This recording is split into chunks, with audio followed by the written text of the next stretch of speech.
Good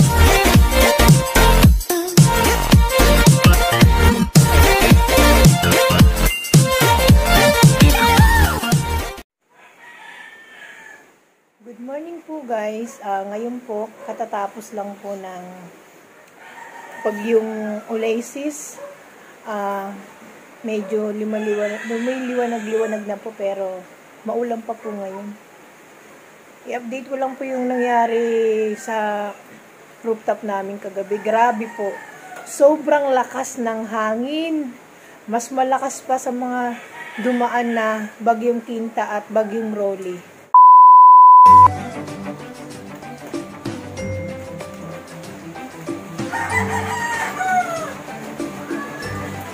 Yan.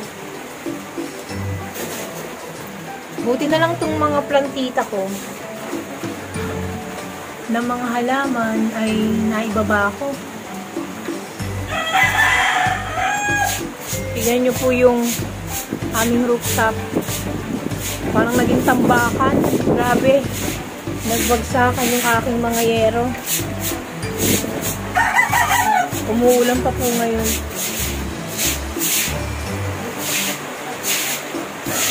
Nangyari sa mga halaman ko. Yung aking tanlad, mas lalong naapektuhan yung mga halaman ko ngayon sa sobrang lakas ng hangin.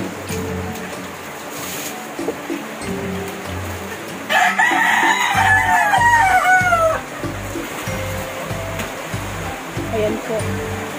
Ay, nakalbo na talaga yung aking oregano. Kalbo na.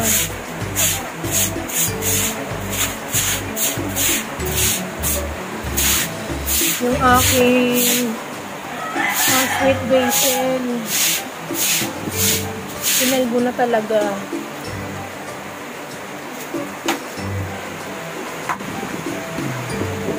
Tignan nyo po yung ibang halaman ko, yung nakalagay po sa taas. Hindi ko sukat nakalain na magkakaganyan. Matutumba yan. Ang laki ng ayusin ko ngayon.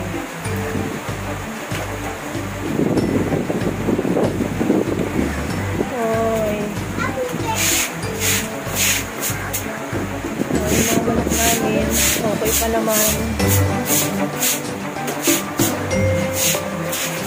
Pero yung mga kahoy, yung mga yero, maganda naman po yung pagkakamada niya. Kaya nilagay ko yan yung mga ibang halaman ko dyan sa taas.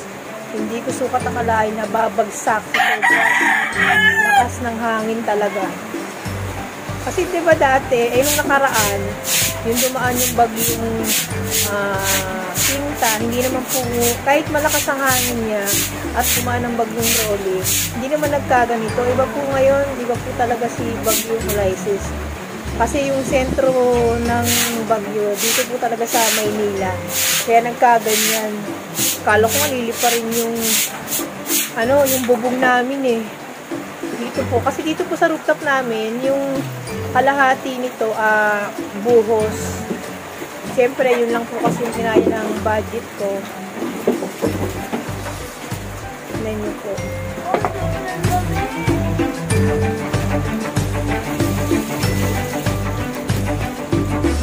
Buti naman yung sa may bandang ibaba, yung pencil ko. Okay naman.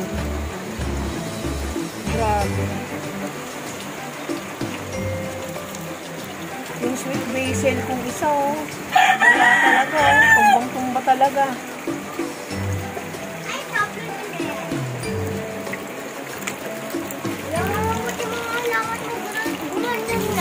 Kaya nga baby.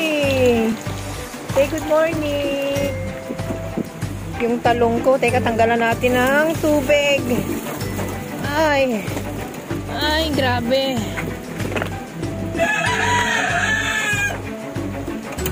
Aray ko po.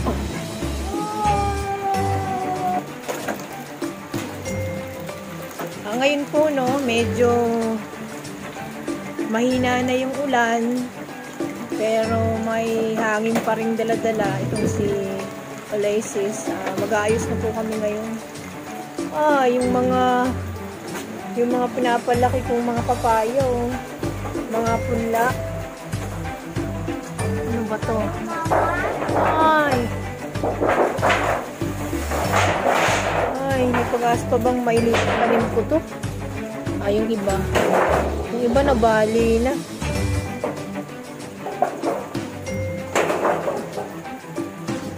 Ang hirap pa talaga pag may bagyo. Yung aking ano. Teka. Yung aking bloater natin. Ako, sobrang dami na ng tubig. Teka lang. Tanggalan natin ang tubig. Baka mamatay siya. Grabe oh. Tinanggal ko na yung ano, yung sandwich ko. Maria Joseph, di ko sumat akalain na ganito. Yung aking mga luya, yung aking mayana. Patay tayo dyan. Yan nangyari. Nagkalasog-lasog ah. Ay. Yung aking oregano, tumbang-tumba talaga. Grabe.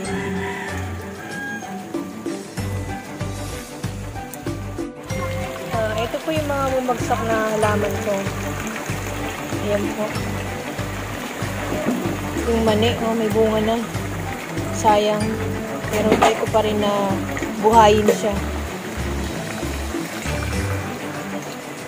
Kumaya po ayusin ko to.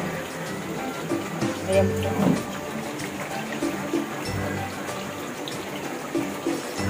Ito yung mga halamang gamot ko.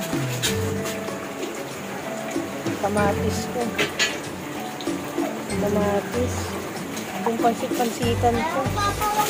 Ay, naku, nagkaluray-luray na.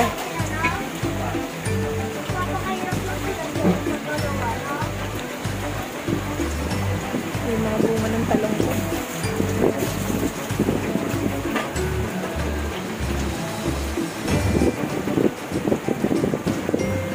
Okay pa naman yung bunga ng talong ko. Kaso yung mga puno niya tumumba na.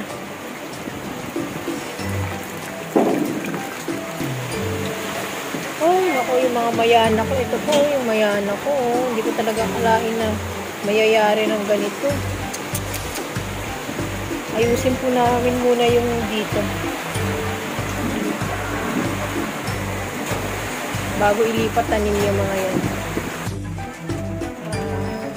Guys, gusto ko lang sa inyo ipakita yung tanim ng mama ko na kamyas. Diba? Sobrang lalaki ng bunga. Ang dami. Ayan, tanim niya ng mama ko. Gusto ko pong ipaalam sa inyo kung ano po yung ginagamit ko para po sa pagpapabunga. Kung bakit lumaki ng ganyan niya. Ang dami po niya. Diba?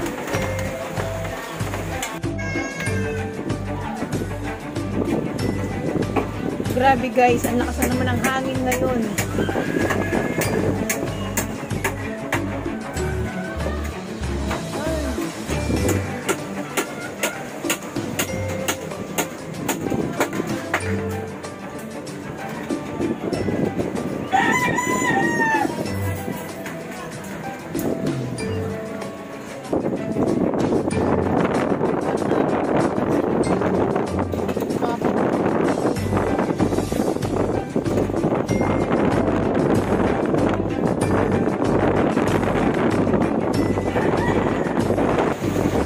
Sobrang lakas na naman ng hangin.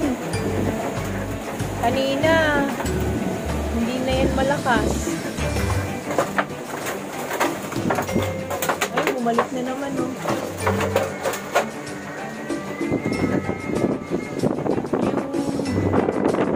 Yung ilog ko. Oh, teka lang. Ito po, no? Medyo maayos-ayos na, mainis-inis na. Habang naglilinis po, pupunta muna ako ng palengke.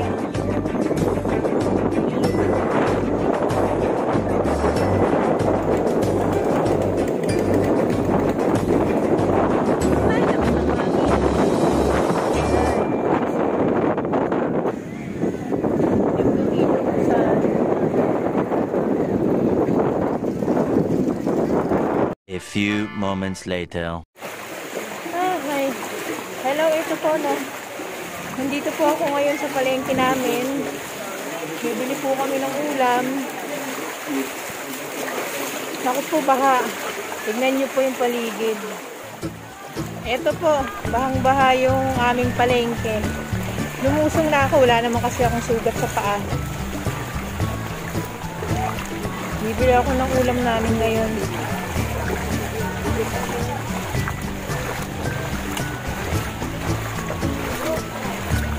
Doon pa ako sa unahan. Doon ako bibili ng isda.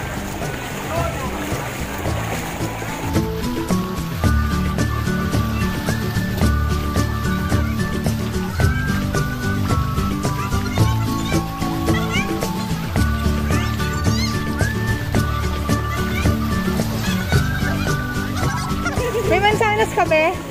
Ay, meron ilan po ba? Dalawa lang. Malaki maliit. Oh my God! Wow!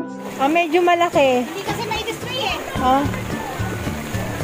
Magkano isa? May dalawa. May 25. May dalawang apat sa una na. Ano yung 2x5?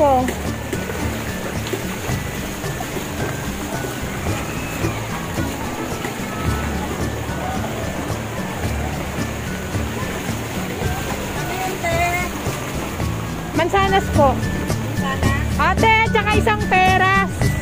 Yan sa mga peras. Magkano? Walang peras. Ah, walang peras. Kangkong. Magkano yung saging mo, te? Isang kilo? 90 ang kilo. 90 kilo ngayon. Oo. Iniwag na lang. Ano lang, ano lang, halaga 50 lang. Oo. Ano gusto? Yung medyo maliit. Ha? Oo. Sakto. Para marami-rami. Okay na sa'yo po. O, sige, sige, okay lang yan, te. Ano yan? Walang ganun pa lang. Hindi, yan na lang, te. Ayan. 75. O, sige. Okay? Ano ba? Ayan lang muna. Isda talaga punta natin dito. Saging na. Ano lang to? Kaway-kaway ka muna, ate. Baka sumiga tayo. Baka sumigat tayo.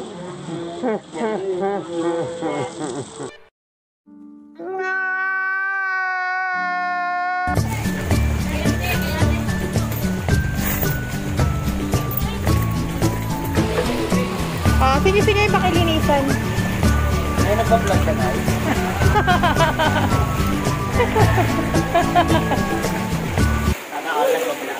Ngayon.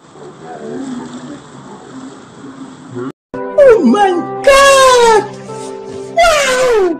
Yung po na, nandito tayo, bumili na po tayo ng isda. Yan po. Isda po yung galunggong. Gagawin nating sabaw at prito.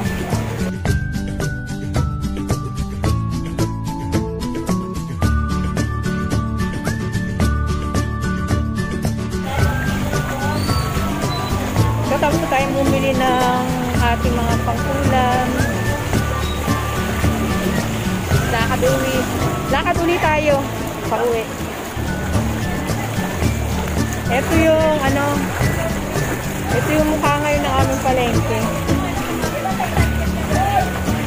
Baha.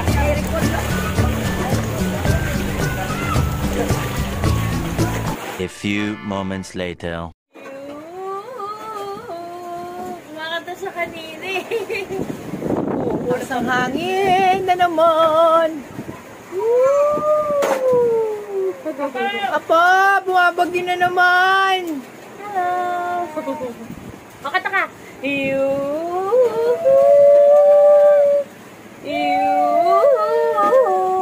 Ay na nagagawa ng quarantine.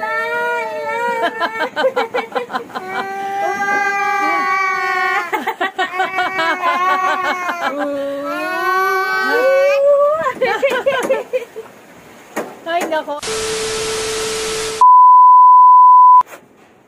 Muli po, ito po si Ate Laila.